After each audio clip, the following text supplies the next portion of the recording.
네,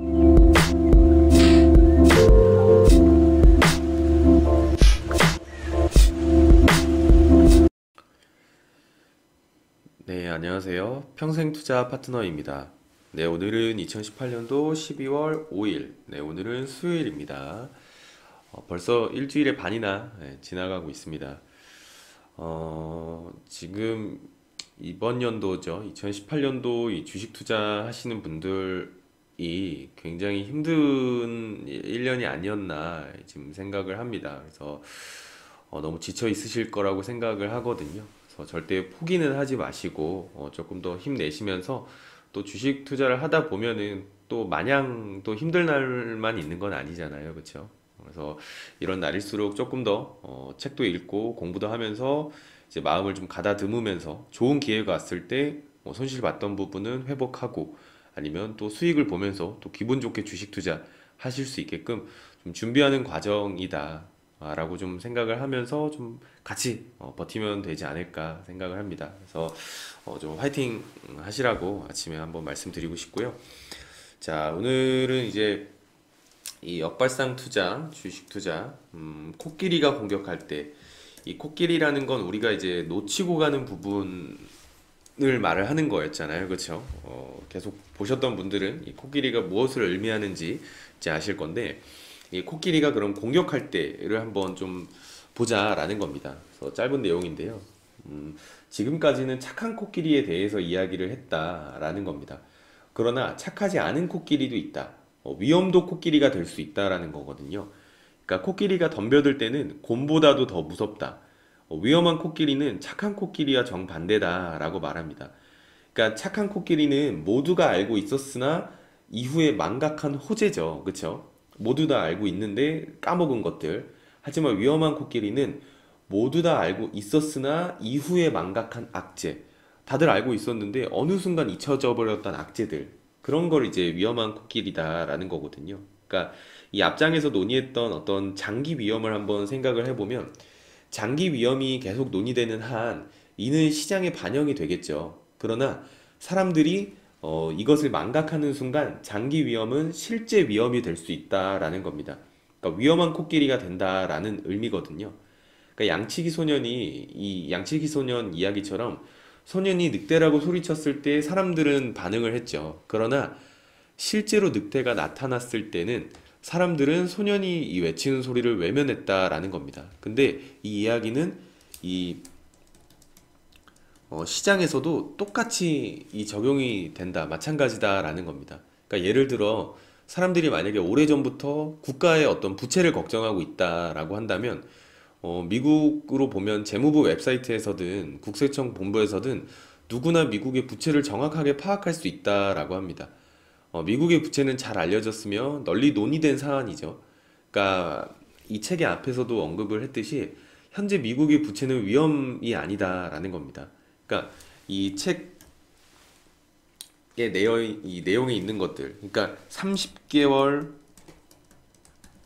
안에 일어나지 않을 사건들이라는 이 챕터가 있거든요. 그래서 요거는 한번 꼭 읽어보시길 바라고.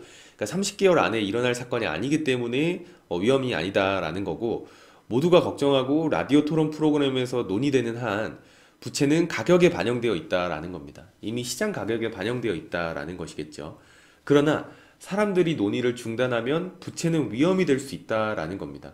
그러니까 사람들이 부채를 걱정하지 않으면 어떻게 될까라고 한번 보면 금리가 하늘로 치솟고 스스로는 이자 비용을 감당할 수 없는데도 아무도 이 문제를 파악하지 못하면 어떻게 될까라는 겁니다. 그러니까 미국에서는 이렇게 전례 없는 만약에 부채 위기가 갑자기 발생한다면 아마도 이제 세계 전체는 끔찍한 충격을 받을 것이다 라고 말을 하거든요. 그러니까 좋은 코끼리는 이제 모두 다 알고 있었으나 좀 시간이 지나면서 놓치고 갔던 어떤 호재들 아니면 기본적인 부분들이 좋은 코끼리다라고 이제 본다면 좋지 않은 코끼리 같은 경우에는 모두가 알고 있었으나 어느샌가 잊혀져 버리면서 있었던 악재, 그쵸? 악재를 볼 수가 있는 것이거든요. 그래서 좋은 코끼리와 나쁜 코끼리를 계속 이 예의주시하면서 어느 좀 찾아볼 필요는 있다라는 겁니다. 물론 정확하게 어떤 뭐 이슈와 어떤 이유를 알 수는 없겠죠. 하지만 그래도 어느 정도는 파악을 하면서 놓치고 간 부분을 하루하루 뭐 한 달 한 달, 1년 1년 점검하는 것은 충분히 좋다라고 봅니다. 네, 그래서 그렇게 이제 좀 코끼리가 공격할 때 좋지 않은 나쁜 코끼리도 한번 신경을 써보자라는 거였고요. 그리고 또 넘어가서 이야기를 좀 한번 보면은 이제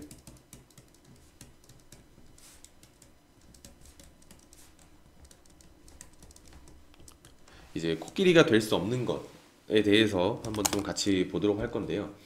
그러니까 그럴듯하게 들리더라도 모든 사람이 말하는 내용은 코끼리가 될 수 없다. 그렇죠? 그러니까 우리는 이 브래드 피트와 조지 클루니가 아니고 이미 너무 유명한 배우들이죠. 그 앞에서 설명드렸던 것처럼 이 그럼피 올드맨이 히트하기 전에 이 잭 레먼과 월터 매튜 이 코미디 배우였죠. 이를 찾아야 한다라는 겁니다. 이 사실을 기억해야 한다라는 거고 물론 2035년 정도면 뭐 브래드 피트나 뭐 조지 클루니도 굉장히 나이가 많이 먹고 늙은이가 되어 있을 것이다 라고 이제 캠피셔는 말을 하고요. 그러니까 그때라면 브래드 피트와 이 조지 클루니도 좋은 코끼리가 될 수 있겠다라는 거겠죠. 한물 만약에 갔다면. 물론 그때도 엄청날 수도 있겠지만은요. 요거는 캠피셔의 이제 추측인 것이고 그러나 이제 그때도 인류 유명 인사를 찾아서는 안 된다라는 겁니다. 그러니까 논리가 아무리 강해도 월스트리트가 좋아하는 것은 코끼리가 될 수 없다라는 것. 그러니까 코스피 코스닥 시장에서도 마찬가지로 적용을 할 수 있겠죠. 그러니까 이 Y성 기술이 그런 예다라는 거거든요. 그러니까 이는 21세기의 유행어로서 업계를 완전히 재편하고 시장 대부분을 점유하게 될 어떤 신제품이나 서비스를 가리킨다라는 거거든요. 뭐 예컨대 인터넷, 뭐 PC, 휴대전화, 뭐 스마트폰, 뭐 로봇공학, 아니면 뭐 3차원 인쇄, 그죠? 뭐 이제 뭐 수압 파쇄 등등. 그러니까 어떤 회사가 매력적인 신기술을 갖고 나오면 전문가들이 몰려들어서 이 차기 대박 기회를 놓치기 전에 잡으라고 투자자들을 설득합니다. 그러니까 바로 지금 어떤 3차원 인쇄에서 나타나는 현상이다라는 거거든요. 그러니까 전문가들은 집중 투자가 최고라고 주장하면서 어떤 3차원 인쇄기들의 이 제조업체들을 옹호합니다. 뭐 로봇공학과 드론을 옹호하는 전문가들도 있다라는 건데요. 그럼 여기서 중요한 건 이들은 코끼리가 아니다라는 겁니다. 왜냐하면 이 기술은 시장의 판도를 바꾸고 어떤 발명가와 제조업체들이 큰 돈을 벌 수 있을지는 모르겠지만 투자자가 큰 돈을 벌기는 쉽지 않다라는 거거든요. 왜냐하면 이미 널리 알려져 관심과 유행을 일으키고 있기 때문에 가격이 비쌀 수밖에 없기 때문이다라는 거거든요. 그러니까 기술 분야에서 코끼리는 대개 기술 회사가 아니다라는 거고 진짜 코끼리는 이 기술을 전혀 뜻밖의 분야에 적용하는 어떤 창의적인 사용자다라는 거거든요. 그러니까 예를 들어 뭐 왕구 제조업체가 뭐 회로 설계 회사 손잡고 어떤 아이돌의 필수품을 생각해낼 수 있고요. 그렇죠? 아니면 이 시게이트 직원 둘이 나누는 최신 소형 하드디스크 이야기를 듣고 커피 전문점 직원이 기발한 커피 메이커를 생각해낼 수도 있다라는 겁니다. 접목을 시켜서 드론을 조작해서 어떤 자녀의 등하굣길을 지켜보는 엄마가 이런 용도로 드론을 상용화할 수도 있다라는 것이겠죠. 그러니까 이렇게 이제 신기술을 창의적으로 사용하는 사람들이 실제로 혁신을 일으킨다라는 거거든요.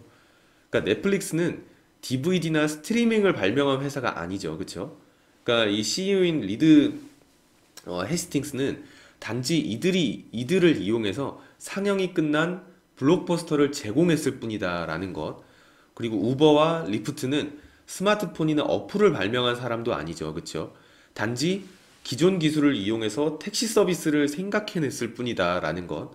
그리고 스티브 잡스는 휴대전화를 발명하지 않았죠. 그렇죠? 단지 휴대전화에 이 마이크로 프로세서와 뭐 터치 스크린, 뭐 강화유리, 뭐 메모리, 카메라, 또 고성능 소프트웨어를 접목했을 뿐이다라는 겁니다. 그러니까 3차원 인쇄도 혁신을 일으키고 있다라는 것. 제조회사들은 이 기술을 창의적으로 이용해서 생산 비용을 절감하고 있다라고 볼 수가 있겠습니다. 그렇죠? 접목하는 회사들, 이 신기술을 접목해서 정말 창의적으로 사용할 수 있는 어떤 그런 회사들, 그렇죠? 그런 회사들이 진짜 코끼리가 될 수 있다라는 거고요. 뭐 의료 장비 회사는 이 기술로 뭐 심장 판막을 만들기도 한다라는 겁니다. 이 3D 프린터, 그렇죠? 인쇄 기술로요. 그러니까 주요 기술의 이면을 살펴서 창의적인 사용자들을 찾아내면 코끼리들 발견할 수 있다라는 겁니다.